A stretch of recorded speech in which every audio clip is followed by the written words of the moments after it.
Estamos de vuelta. Hace exactamente una semana renunciaba Martín Vizcarra a la presidencia del Perú. Bueno, realmente era destituido de la presidencia del Perú Martín Vizcarra, y el Congreso después juramentaba a un presidente de facto que renunció hace ya un día. La pregunta correspondiente para Martín Guerra, que es sociólogo e historiador, quien nos acompaña desde Lima. Martín, ¿quién está gobernando ahora Perú? Buenas tardes.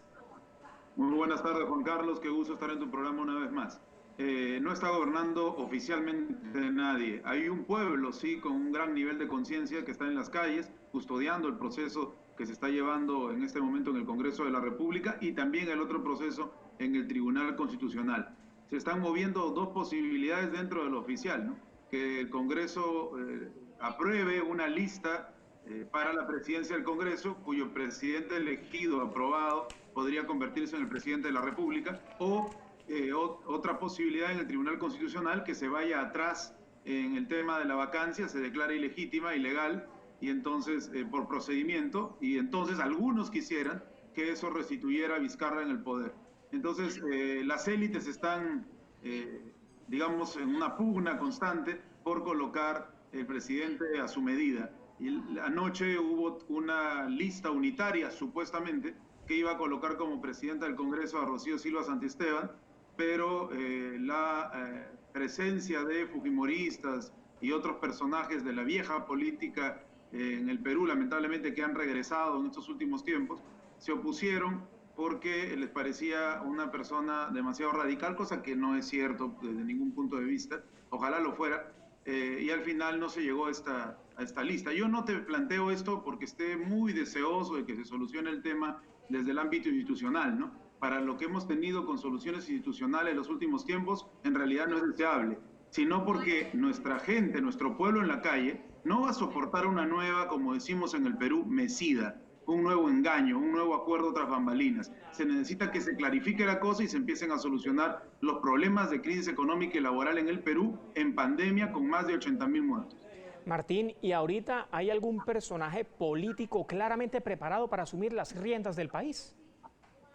Definitivamente lo hay, pero está en el pueblo. Dentro de las filas del Congreso, lo dudo, la mayor parte de personajes están acusados, son controversiales en cuanto a temas de honestidad, de legalidad, han participado en esa vacancia hecha con justicia desde el sentido en que el presidente era un corrupto, es un corrupto, pero no lo hicieron por eso, sino lo hicieron para colocar a Merino y transar temas de fondo que son muy graves. Por ejemplo, el tema de las universidades privadas. Hay dos grupos de poder, el grupo Intercorp y el grupo Acuña, que se pelean las licencias universitarias. Está también el tema de los presupuestos partidarios y los dineros que van a venir producto de las medidas que se aprueben para reactivar, entre comillas, económicamente al país. Eso los mueve, no los mueve solucionar la pandemia, responder a los jóvenes.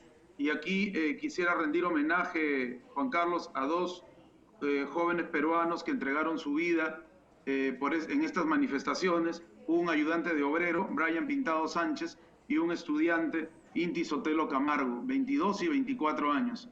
Fueron reprimidos con un salvajismo que no se ha visto en el Perú en las últimas décadas. Se ha disparado a la cara, ¿no? A quemarropa, perdigones, plomo, bombas lacrimógenas en una proporción inusitada, y además de que hay decenas de heridos, todavía hay 4 desaparecidos a esta hora, esperemos que aparezcan.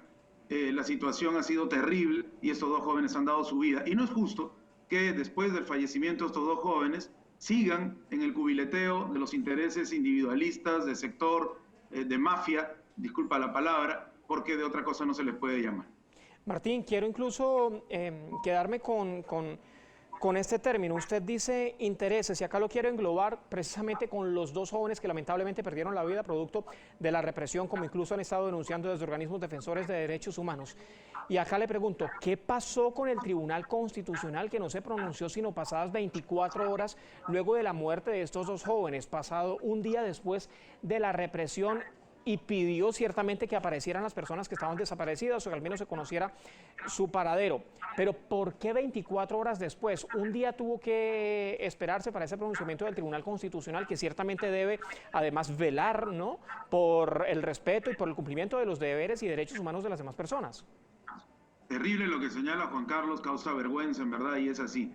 Las instituciones del Estado peruanas, que están siendo criticadas hace décadas y los últimos 5 años con mayor fuerza, no han mostrado ninguna sorpresa en los momentos en que se realizaban los acontecimientos. Incluso salieron a negar el ministro del Interior, el presidente del Consejo de Ministros, el Tribunal Callado. Los mismos jefes policiales señalaban que era mentira, que se hubiera disparado armas de fuego, y después en los peritajes y las autopsias señalan totalmente lo contrario.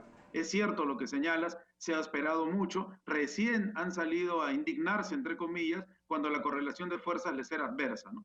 Entonces, en este momento hay una crisis institucional muy fuerte y hay un pueblo en la calle vigilante del proceso que espera que ocurra lo mejor que pueda ocurrir dentro de lo que se espera, que es un gobierno de transición, ¿no? Y que se lleve a cabo aquello que ya el pueblo agita con fuerza, una asamblea popular constituyente, un proceso constituyente que pueda cambiar las reglas del juego. El Estado está quebrado y corrupto, producto de la Constitución del 93, que genera justamente la posibilidad de crear lobbies de poder, de intereses de mafia, de grupos empresariales que se pelean por el reparto del pastel. Así está pensada la Constitución del 93. Es privatista, elitista, entonces urge un cambio de las reglas del juego. Ayer fue en el Perú tendencia en Twitter el llamado a la Asamblea Constituyente. Yo sé que una red social no determina el cambio político de un país, pero es importante igual señalar aquello. Así están las cosas en el Perú, Martín. Esperemos que se pueda resolver esta situación lo antes posible y que pueda incluso haber incluso soluciones para la población. Martín, gracias. Gracias a ti y por la posibilidad de contar lo que está ocurriendo en nuestro país. Muchas gracias. Estamos a la orden desde Venezuela, Martín. Martín Guerra, sociólogo e historiador, nos acompañaba desde Lima, la capital peruana. A otros temas, vámonos de inmediato con lo que está ocurriendo en Centroamérica.